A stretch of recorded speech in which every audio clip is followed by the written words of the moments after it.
بسم اللہ الرحمن الرحیم۔ السلام علیکم تمام سننے والوں کو خوش آمدید میرے چینل سچی آپ بیتی پر۔ تو جن دوستوں نے ابھی تک میرے چینل سچی آپ بیتی کو سبسکرائب نہیں کیا ہے وہ اسے سبسکرائب کریں اور بیل کے بٹن کو پریس کریں تاکہ آپ کو ملتی رہے چینل کی تمام اپڈیٹ۔ جو دوست میرے چینل پر ابھی نئے آئے ہیں انہوں نے میرے چینل کو بھی سبسکرائب کیا ہے، میں ان کو دل سے خوش آمدید کہتی ہوں۔ اور آپ تمام دوستوں کا شکریہ جنہوں نے میرے چینل کو پسند کیا اور اس کے لیے مجھے دعائیں بھیجی ہیں۔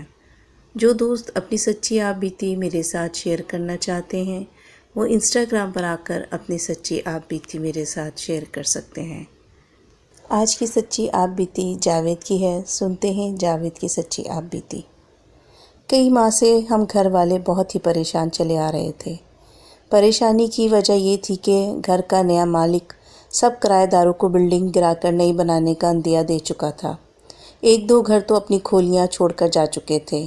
ان کے جانے کے بعد مالی مکان نے بلڈنگ مزدور لگا کر کھولیاں گرا دیں اور سارا ملبہ بھی ادھر سے اٹھوا دیا۔ اب لے دے کر ہمارے گھر سمیت 7 کرایہ دار انتہائی پریشانی کے عالم میں ادھر سے ادھر کرائے کے مکانوں کی تلاش میں تھے۔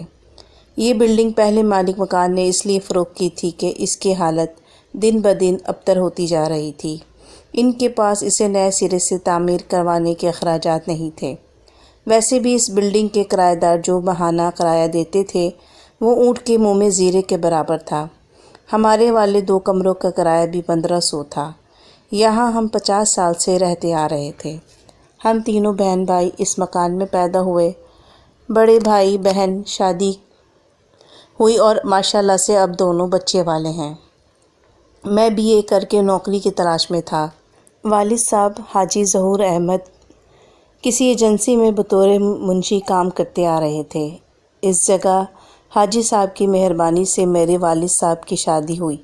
اس گھر میں میرے دادا دادی اور میرے تایا ابو اس دنیا سے رخصت ہوئے۔ بڑے بھائی شادی کروا کے اپنے سسرال کے ہو کے رہ گئے۔ بہن اپنے گھر سدھر گئی۔ والد اور والدہ میری سرپرستی کرتے چلے آ رہے تھے۔ بڑی محنت سے گریجویشن کی مگر نوکری نہ ملنے کی وجہ سے گھریلو ذمہ داریاں اٹھانے میں ابھی تک ناکام چلا آ رہا تھا۔ والد صاحب کی تنخواہ سے گزارا ہو رہا تھا۔ والدہ صاحبہ کی طبیعت خراب رہنے لگی تھی۔ وہ میری شادی کے سلسلے میں میری بہن اور بڑے بھائی کے رشتہ داروں میں بات چیت بھی چلاتی تھیں، مگر میں سختی سے انہیں منع کر دیتا تھا کہ ابھی میرا شادی کا کوئی ارادہ نہیں ہے جب تک میں اپنے پاؤں پہ کھڑا نہیں ہو جاتا۔ آپ بھی اس بات کو بھول جائیں۔ والدہ صاحبہ مجھے ڈانٹ دیتی۔ بہرحال ہم انہی پریشانیوں میں گم تھے کہ بیٹھے بیٹھائے نئے مالی مکان نے یہ ستم ڈھا دیا۔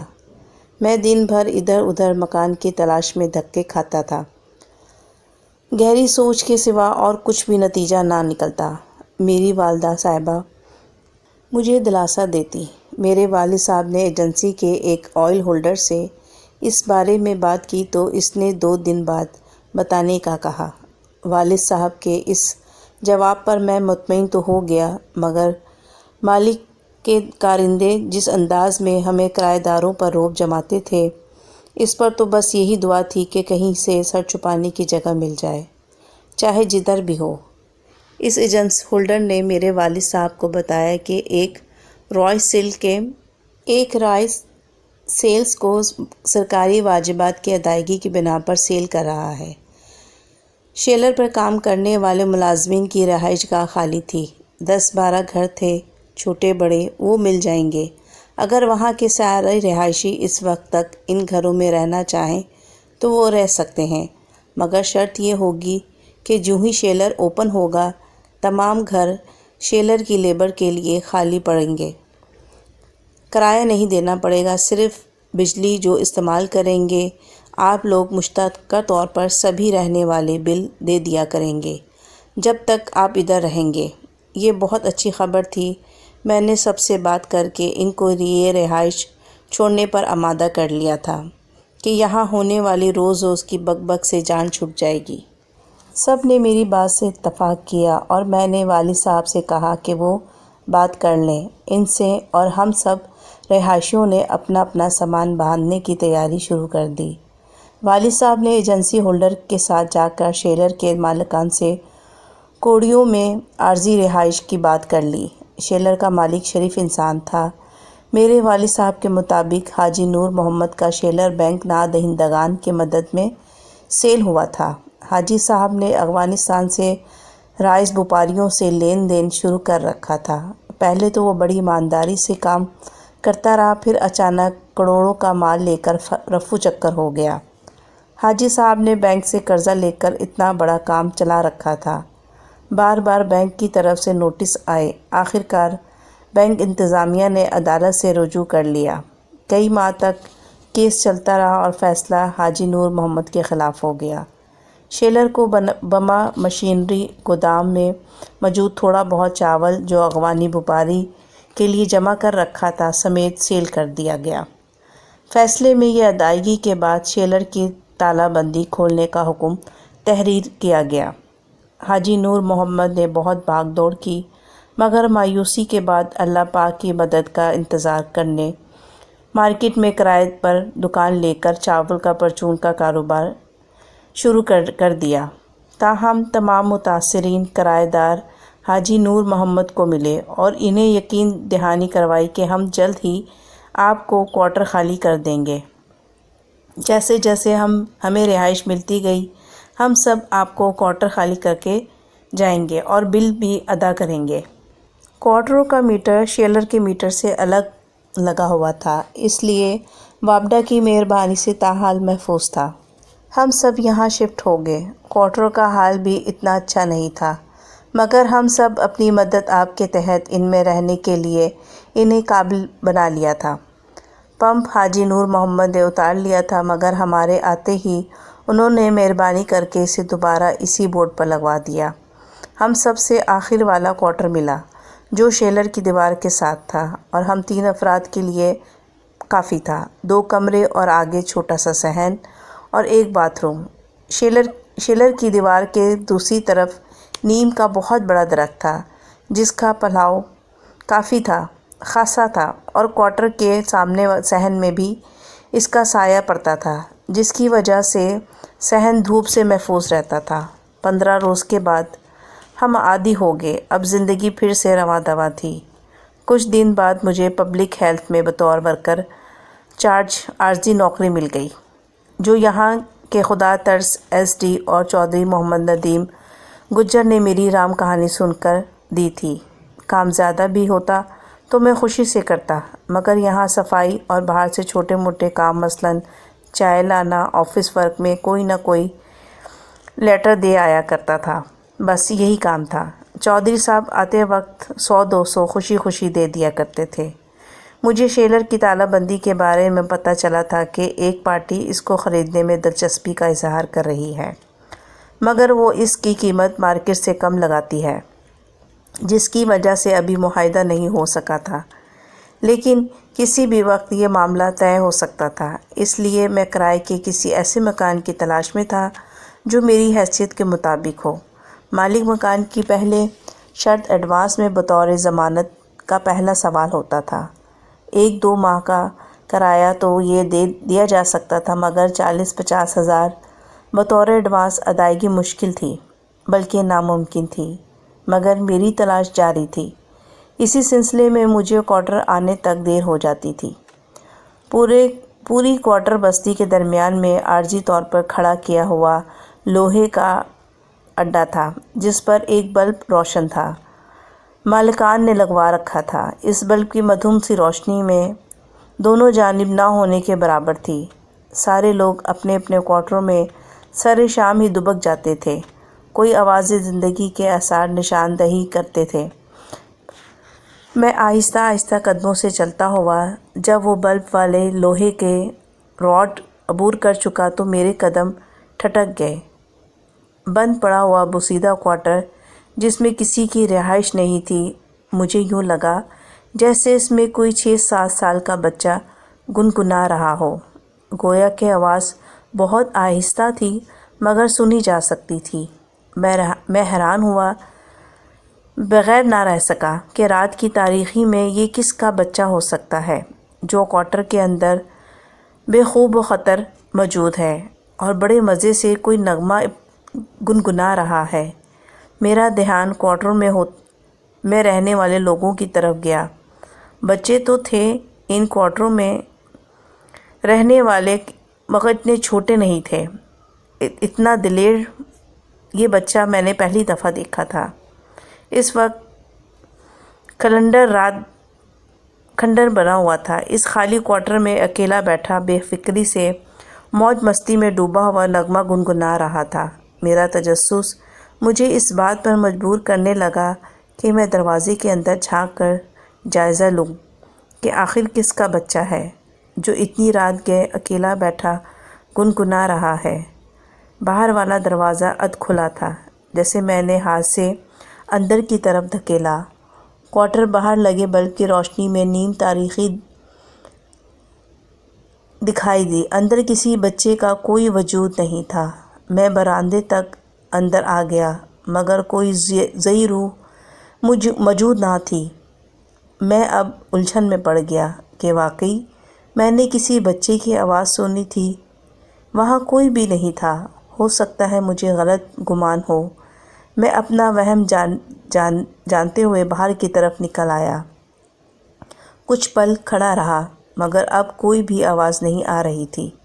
اگر میں اس سارے معاملے کو اپنا وہم سمجھتا تو پھر بھی دل کو یقین نہیں آ رہا تھا۔ میں نے اپنے کانوں سے اندر کسی چھوٹے بچے کو ہلکی آواز میں گاتے ہوئے سنا تھا۔ بہرحال میں تذبذب کا شکار تھا، الجھا ہوا تھا، اپنے کوارٹر کی جانب بڑھ گیا۔ جب تک میرا وجود نیند میں نہیں ڈوب گیا، میں اس بچے کے گانے کی پر اسرار آواز کے بارے میں قیاس آرائیاں کرتا رہا۔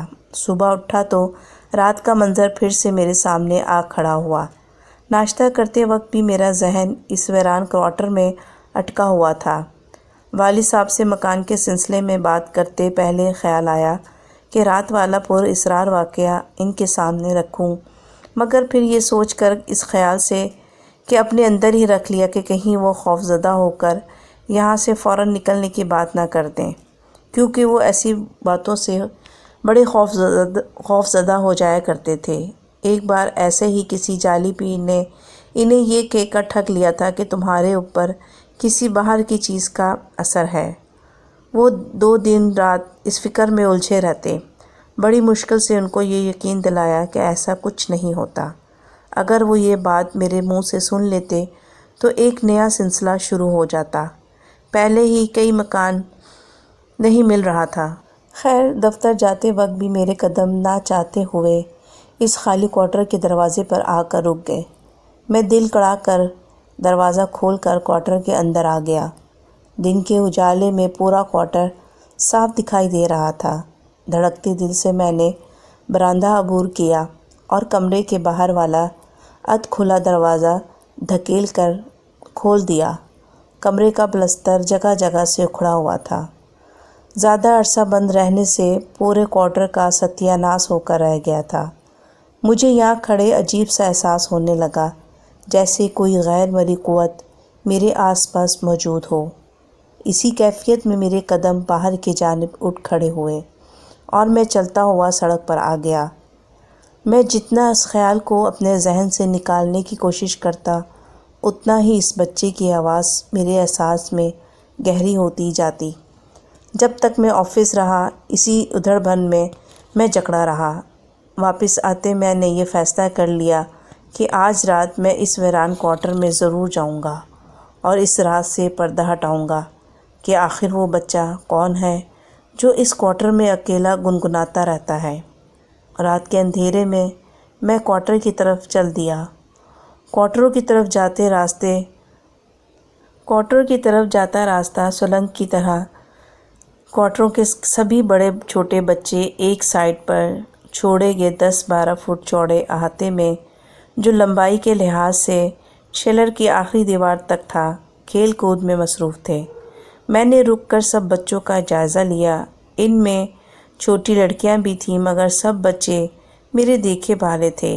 ان سب میں کوئی بھی غیر شناسا بچہ نظر نہ آیا جس پر گمان ہوتا کہ یہ وہی لڑکا ہو سکتا ہے جس کی آواز میں رات کے اندھیرے میں کوارٹر کے قریب رکتے سن چکا تھا۔ تمام بچے مجھے بے نیازی سے اپنے کھیل کود میں مصروف تھے۔ ان کو اس امر کی کوئی خبر نہیں تھی کہ میں ان کو ہر زاویے سے کھڑا دیکھ رہا تھا۔ اچھی طرح تسلی کر چکنے کے بعد میں اپنے کوارٹر کی جانب چل پڑا۔ راستے میں پڑے خالی اور ویران ٹوٹے پھوٹے کوارٹر کو بغیر رکے دیکھتا آگے بڑھ گیا۔ میرا معمول تھا کہ میں گھر آ کر والدہ صاحبہ کی خدمت میں لگ جاتا، یہاں تک کہ گھر کی صفائی وغیرہ میں بھی خود کر لیتا۔ ادھر تو خیر سارے گھر کی دیکھ بھال میں خود اپنے ہاتھوں سے کرتا تھا۔ والدہ صاحبہ جب سے زیادہ کمزور ہوئی تھیں، میں انہیں کوئی کام نہیں کرنے دیتا تھا۔ کھانا بنانے، روٹی پکانے میں مجھے خاصی مہارت تھی۔ والد صاحب ناشتہ گھر سے کر کے جاتے اور دوپہر کا کھانا حاجی صاحب کے کھاتے سے کھاتے۔ شروع سے شام کا کھانا وہ گھر آ کر کھاتے تھے۔ پہلے والدہ صاحبہ کی خیریت دریافت کی، ان کے پاس کچھ دیر بیٹھنے کے بعد سب کوارٹر کی صفائی کی اور پھر سبزی وغیرہ بنانے لگا۔ ساتھ میں اپنے دل کو اس جگہ پکا کر کے اپنے فیصلے پر عمل درآمد کا سوچتا رہا۔ والد صاحب کے آنے پر میں نے کھانا نکالا اور اس کام سے فارغ ہو کر گھر سے یہ کہتے ہوئے نکل آیا کہ صاحب نے گھر بلایا ہے۔ ٹھیک ہے بیٹا، دھیان سے گھر لوٹ آنا۔ فارغ ہو کر والد صاحب نے حسب عادت مجھے تاکید کی۔ جی اچھا، میں کہتے ہوئے ان کو میں نے مطمئن کر دیا اور خود بازار کے لیے ایک ڈھابے پر آ کے بیٹھ گیا، جہاں رات گئے ٹی وی پر دیکھنے والے بے فکر بیٹھے ٹی وی دیکھ رہے تھے اور چائے کا آرڈر دیا اور خالی ذہن سے ٹی وی دیکھنے لگا اور ایک کرسی سنبھال لی۔ کیبل پر کوئی پرانی فلم چل رہی تھی۔ وہ دیکھتے دیکھتے 2 بار چائے منگوائی۔ جب یقین ہو گیا کہ رات کے اس وقت تمام کوارٹر کے رہائشی اپنے کمروں میں بند ہو جاتے ہیں تو میں نے کرسی چھوڑ دی، کاؤنٹر پر چائے کا بل ادا کیا اور گھر کی طرف چل پڑا۔ شیلر کی سڑک کراس کر کے میں کوارٹروں والے راستے پر مڑ گیا۔ میرا دل انجانے خوف سے دھڑک رہا تھا، مگر میں خود پر کنٹرول کرتا ہوا سارے کوارٹر کو پیچھے چھوڑتا ہوا اس خالی کوارٹر کے باہر آ کر رک گیا۔ چند پل کان لگائے اندر کے ماحول کو محسوس کرتا رہا۔ گہری تاریکی اور خاموشی کے سوا کوئی بھی آہٹ یا ایسی ہی کسی آواز کا شبہ نہ ہوا۔ میں نے دروازے کو اندر کی طرف دھکیلا، ہلکی سی آواز اور دروازے کا اندر پٹ کھل گیا۔ میں نے خود پر کنٹرول کرتے قدم اندر کی جانب بڑھا دیے اور دلیری سے کمرے میں آ کر کھڑا ہوا۔ کل تو میں نے یہ نوٹ نہیں کیا تھا، مگر آج مجھے محسوس ہوا جیسے کمرے میں انسانی خون کی بدبو پھیلی ہوئی ہو۔ پہلے تو میں نے اندر سے کمزور پڑا، پھر یہ سوچ کر دل کو تسلی دی ہو سکتا ہے کسی بلی نے اس خالی گھر میں بسیرا کر رکھا ہو۔ وہ کہیں سے کچے گوشت کو کوئی ٹکڑا اٹھا کر لائی ہو اور اس کو باقیات یہاں سے بدبو اٹھ رہی ہو۔ میں نے آگے بڑھ کر برآمدے میں آتے وہ دروازہ کھول دیا جسے کل رات کھولا تھا۔ اس کے اندر اندھیرا تھا۔ میں دیکھنے کی کوشش کی، کچھ بھی دکھائی نہ دیا مگر گہری خاموشی۔ پھر گھوم کر وہ کمرہ بھی کھول دیا۔ دونوں کمروں میں کپ اندھیرا تھا، بس بھائیں بھائیں کرتی اس کوارٹر کی ویرانی اور خاموشی۔ کل جس چھوٹے بچے کی آواز اندر سے سنائی دے رہی تھی، آج بالکل خاموشی کا راج تھا۔ اچھی طرح پڑتال کر کے واپس جانے کے لیے جوں ہی گھوما تو میرا وجود لرز کر رہ گیا۔ میں نے کوارٹر کے باہر والا دروازے میں 6 سال 7 کا لڑکا دیکھا۔ باہر لوہے کے راڈ پر نبض بلب کی زرد روشنی میں اس کے خد و خال نمایاں نظر آ رہے تھے۔ میں انہی قدموں سے چلتا ہوا کوارٹر کے باہر والے مین دروازے کی جانب گیا۔ وہ لڑکا اسی پوزیشن میں کھڑا رہا، میری طرف دیکھتا رہا۔ میں نے ہمت کر کے اسے مخاطب کیا، بیٹا آپ یہاں رہتے ہیں؟ میں نے اپنا سر گھماتے جب دوبارہ ادھر منہ کیا تو مجھے اس کا جواب برآمدے سے آیا، ہاں میں ادھر ہی رہتا ہوں۔ میں اس کی آواز پر یکدم گھوما، کوارٹر کے اندر آ گیا۔ وہ لڑکا بے خوف و خطر کوارٹر کے بوسیدہ کمرے کے اندر کھڑا تھا۔ اندھیرے میں اس کی آنکھیں سرخ انگارے کی طرح چمک رہی تھیں۔ ابھی میں کسی نتیجے پر نہیں پہنچا تھا کہ کمرے سے گہرے سیاہ رنگ کا ایک موٹا تازہ بلّا چھلانگ لگا کر میرے قریب سے گزرتا ہوا باہر بھاگ گیا۔ میں اس صورتحال کے لیے تیار نہیں تھا، اسی لیے مجھے زبردست جھٹکا لگا۔ اس سے پہلے کہ میں بے ہوش ہو کر زمین پر گرتا، میں نے بامشکل خود کو سنبھالا اور پوری قوت صرف کرتے ہوئے اس تاریخی کوارٹر سے باہر نکل آیا۔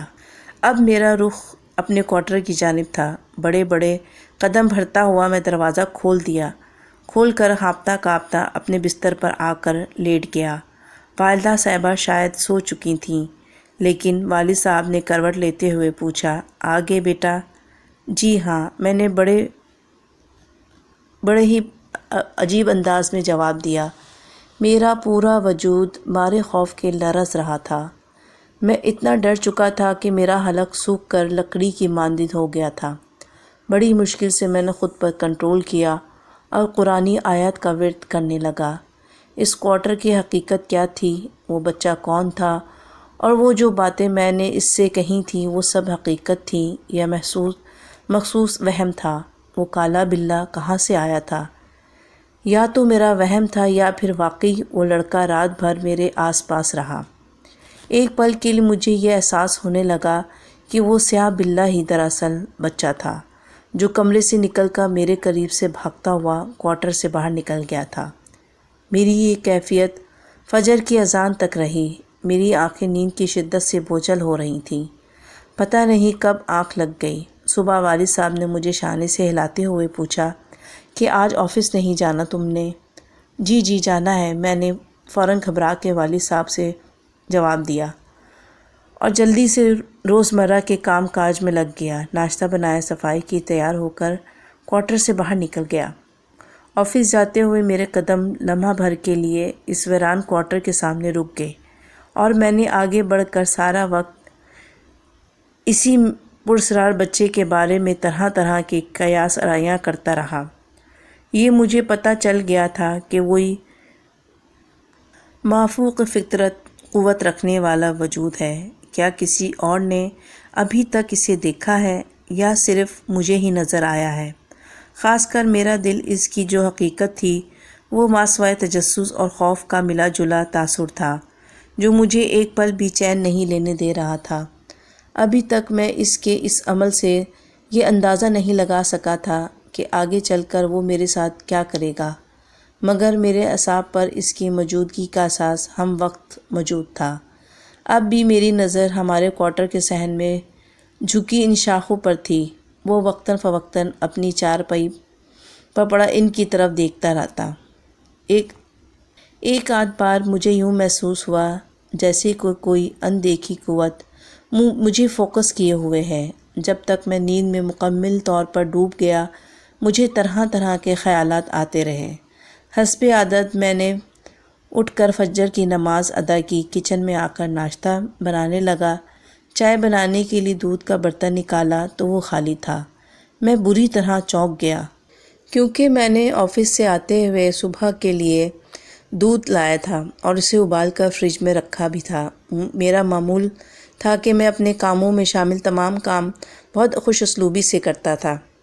پہلے سوچا کہ والدہ صاحبہ سے پوچھوں کہ رات میں انہوں نے میرے سونے کے بعد دودھ استعمال کیا تو نہیں، مگر یہ سوچ کر چپ رہا کہ کہیں کوئی مسئلہ نہ سر اٹھا لے، اسی لیے دودھ کا برتن لے کر کوارٹر سے باہر آ گیا۔ اس پراسرار کوارٹر کی طرف دیکھتا ہوا میں آگے بڑھ گیا۔ ہم جہاں سے سودا صرف لے کر آتے تھے وہ ذرا ہٹ کے بازار تھا۔ دودھ لے کر واپس آیا تو والد صاحب کچن سے باہر آ رہے تھے۔ میرے ہاتھ میں پکڑا دودھ والا برتن دیکھ کر بولے، "ابھی تو ایک لڑکا دودھ دے کر گیا ہے۔" مجھے یکدم جھٹکا لگا۔ کچھ لمحے مجھے بات سمجھنے میں لگے۔ "اچھا وہ بھی دے گیا؟" میں نے فوراً کہا، اپنی حیرت پر قابو پاتے ہوئے اپنے والد صاحب پر یہ بات ظاہر نہ کی کہ جیسے میں نے کسی کو دودھ کا کہا تھا۔ پھر بغیر ان سے نظریں ملائے میں کچن میں آ گیا۔ سامنے چولہے کے قریب دودھ والا جگ موجود تھا۔ میں نے لرزتے ہاتھوں سے وہ جگ اٹھایا جو آدھا بھرا ہوا تھا۔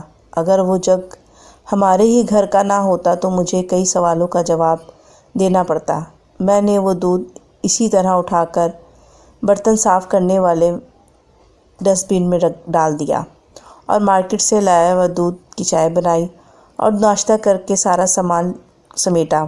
والد صاحب کچن آئے اور مجھ سے کہا کہ میں اپنے کام پر جا رہا ہوں۔ پھر میں نے خالی برتن سمیٹے اور کچن میں آ گیا۔ ایک حیرت انگیز منظر میرا منتظر تھا۔ دودھ والا جگ پھر سے چولہے کے پاس پڑا تھا، حالانکہ میں نے ابھی تھوڑی دیر پہلے اسے ڈسٹ بن میں ڈالا تھا۔ میری ریڑھ کی ہڈی میں خوف کی لہر دوڑ گئی۔ میں حیران نظروں سے کچن کے اندر ادھر ادھر دیکھنے لگا، مگر وہاں کوئی بھی نہیں تھا۔ پھر میں اپنے کام میں لگ گیا، لیکن مجھے یقین تھا کہ کوئی وجود یہاں میرے آس پاس موجود ہے۔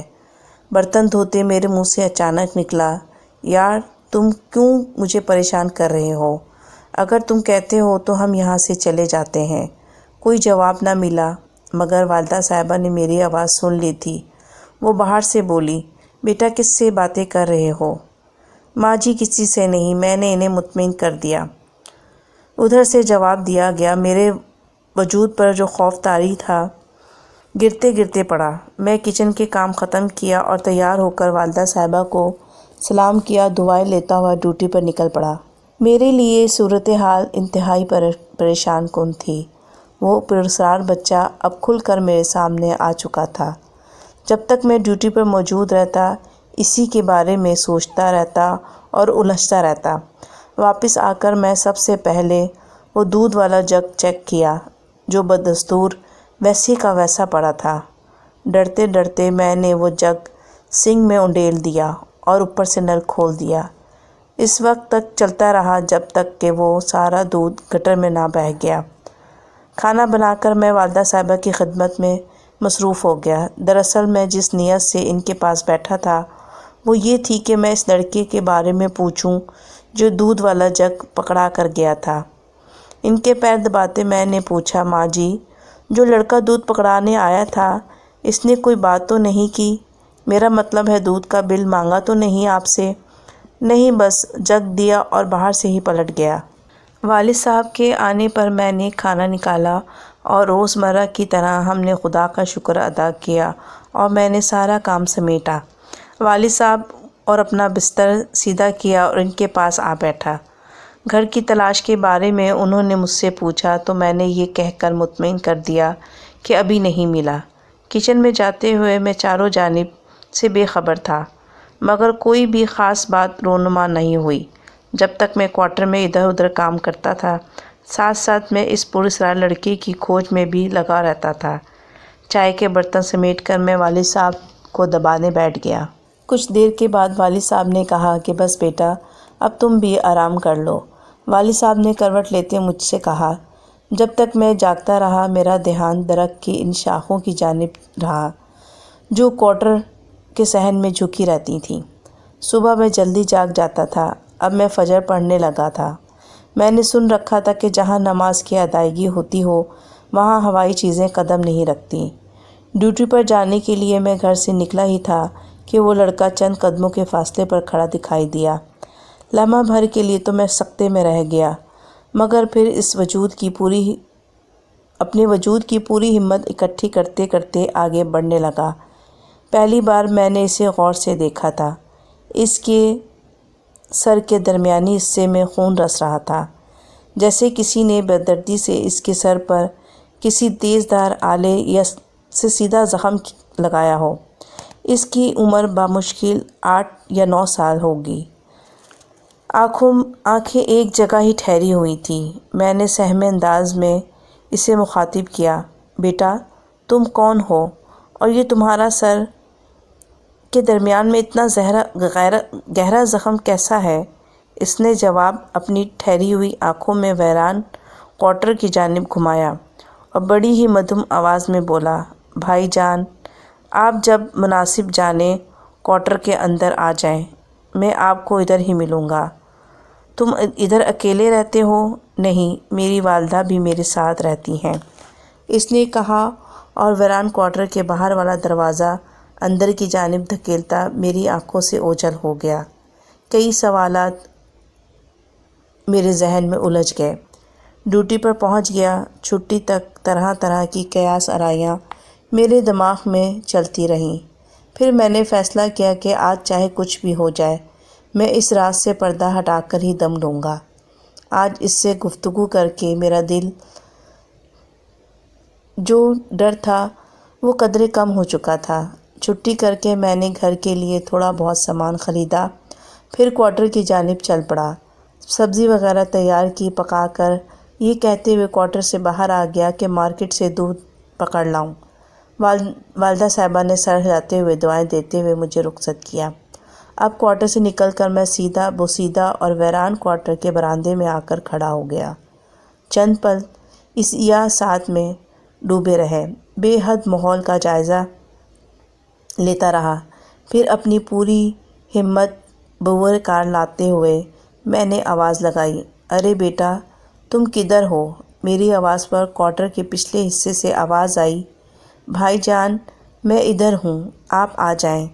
میں اپنی دانست میں بڑی دلیری کا مظاہرہ کرتے ہوئے نیم تاریخی کمرے کو عبور کرتے ہوئے پچھلے حصے میں آ کر کھڑا ہوا۔ وہاں کوئی بھی نظر نہ آیا تو میں نے ایک بار پھر اس لڑکے کو آواز دی۔ اسی لمحے کوارٹر کی دیوار سے ایک ہولا سا برآمد ہوا اور میری آنکھوں کے سامنے انسانی شکل اختیار کر کے میرے قریب آ کھڑا ہوا۔ یکدم میرا دل دھک سے رہ گیا۔ میں اپنے خوف پر قابو پاتے اسے مخاطب کیا، بیٹا تمہاری والدہ کہاں ہیں؟ وہ بھی ادھر ہی ہیں، اس نے ساخت آنکھوں سے مجھے دیکھتے ہوئے جواب دیا۔ اس کے سر سے رستا تازہ خون اس کے چہرے پر پھیل رہا تھا۔ میں نے اس کی طرف دیکھتے ہوئے پھر سے مخاطب کیا، بیٹا اپنے سر پہ پٹی وغیرہ کیوں نہیں باندھی؟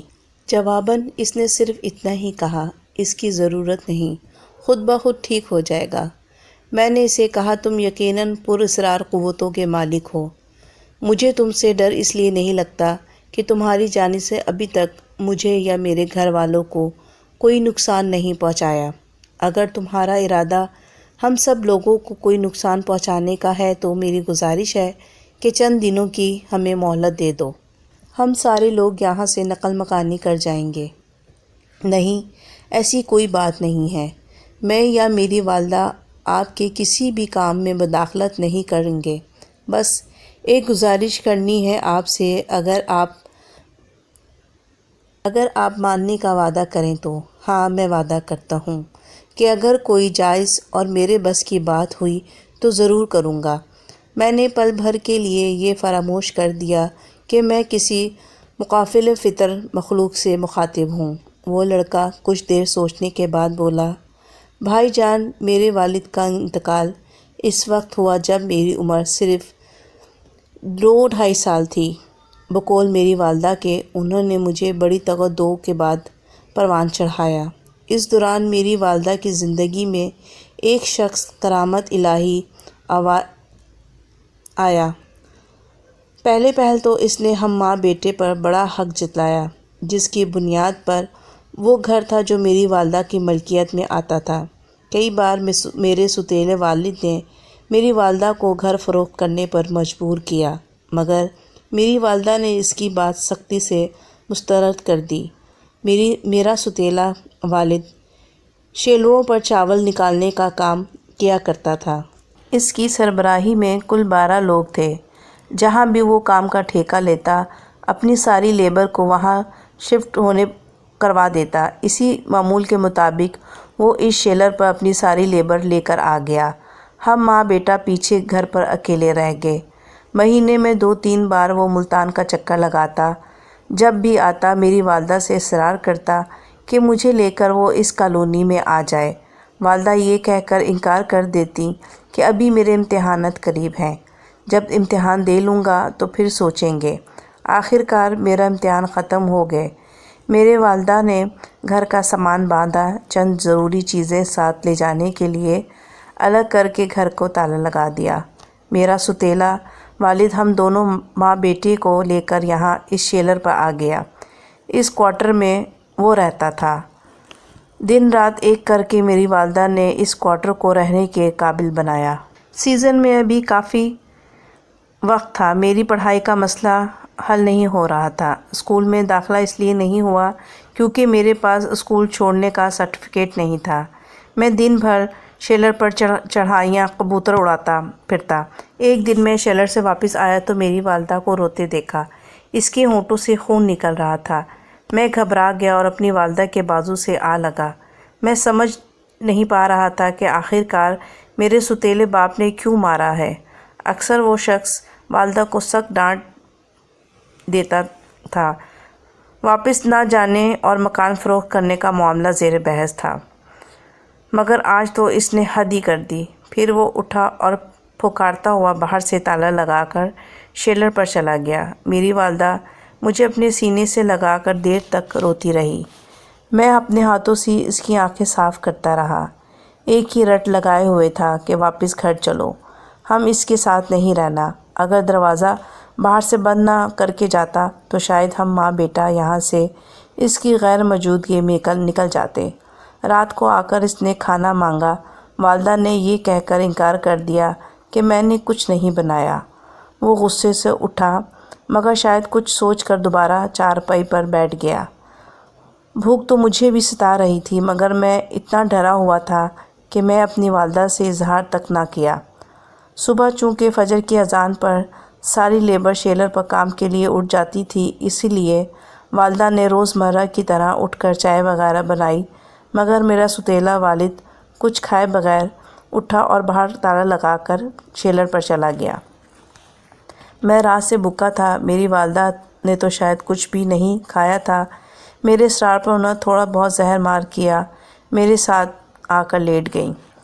والدہ نے چاول دال بنا کر رکھ چھوڑے، مگر میرا والد رات کو نہ آیا۔ تھکا ہارا والدہ نے خود برائے نام کھانا کھایا اور مجھے پیٹ بھر کر کھلایا۔ بیٹا، یہ میری بھول کا نتیجہ ہے جس کی سزا میرے ساتھ تم بھی بھگت رہے ہو۔ اللہ پاک اس ظالم آدمی سے ہمیں نجات دلائے۔ آپ فروخت کیوں نہیں کر دیتی گھر؟ ہم جس جگہ کرائے پر رہ لیں گے۔ میں نے کہا، بیٹا وہ گھر تمہارا ہے، تمہارے والد صاحب نے بڑی مشقت سے بنایا تھا، میں اسے کیوں فروخت کروں؟ مر جانا قبول ہے، مگر میں وہ تمہاری جائیداد کو ہرگز بھی فروخت نہیں کروں گی۔ شام ہو گئی مگر وہ گھر نہ آیا۔ والدہ کا خیال تھا کہ وہ ناراض ہے، اسی لیے پریشان ہے۔ حالانکہ کام رات گئے تک جاری رہتا تھا، مگر 2 دن ڈوب گئے۔ کوارٹر میں واپس آ جانا تھا۔ کافی انتظار کے بعد باہر کا تالا کھلنے کی آواز آئی۔ میں اس سے اتنا خوف زدہ ہو چکا تھا کہ اس کے آتے ہی بستر پر جا کر آنکھیں بند کر لیتا۔ میری والدہ نے حسب عادت پانی کا گلاس اسے دیتے ہوئے کھانے کا پوچھا تو اس نے بڑے دھیمے لہجے میں میرے بارے میں پوچھا۔ انہوں نے کہا کہ شاید سو گیا ہے۔ میں چارپائی سے اٹھنے کی آہٹ سنائی دی۔ پھر وہ مجھ پر جھکا، میرے سر پر ہاتھ پھیر کر میری والدہ سے مخاطب ہوا۔ مجھے یقین ہے میں نے غصے میں تمہارے ساتھ ناانصافی کی ہے، مجھے معاف کر دینا۔ یہ کہتے وہ میری والدہ کی چارپائی پر بیٹھ گیا۔ کوئی بات نہیں، میں نے اسی لیے پریشان تھی کہ آپ رات سے بھوکے تھے۔ چلے منہ ہاتھ دھو لیں، میں کھانا لگاتی ہوں۔ یہ کہہ کر وہ کچن میں چلی گئیں۔ میں نے شکر کا کلمہ پڑھا۔ صبح ناشتے کے بعد اس نے مجھے ساتھ دیا اور شیلر پر آ گیا۔ 5-7 دن بڑی ہنسی خوشی گزر گئے۔ اب نہ تو مکان فروخت کرنے کی بات ہوتی اور نہ ہی لڑائی جھگڑا۔ 1-2 بار ہمیں لے کر بازار گیا اور پارک بھی۔ میرے ساتھ بڑی شفقت سے پیش آنے لگا۔ یکدم رویہ بدلنے کے پیچھے کیا راز تھا؟ ہم دونوں ماں بیٹا اس سے بے خبر تھے۔ اب وہ آتے ہوئے کچھ نہ کچھ کھانے کے لیے لانے لگا۔ اب میں اسے اپنے باپ کا درجہ دینے لگا۔ میری والدہ اب اپنا رویہ نرم کیے ہوئے تھیں۔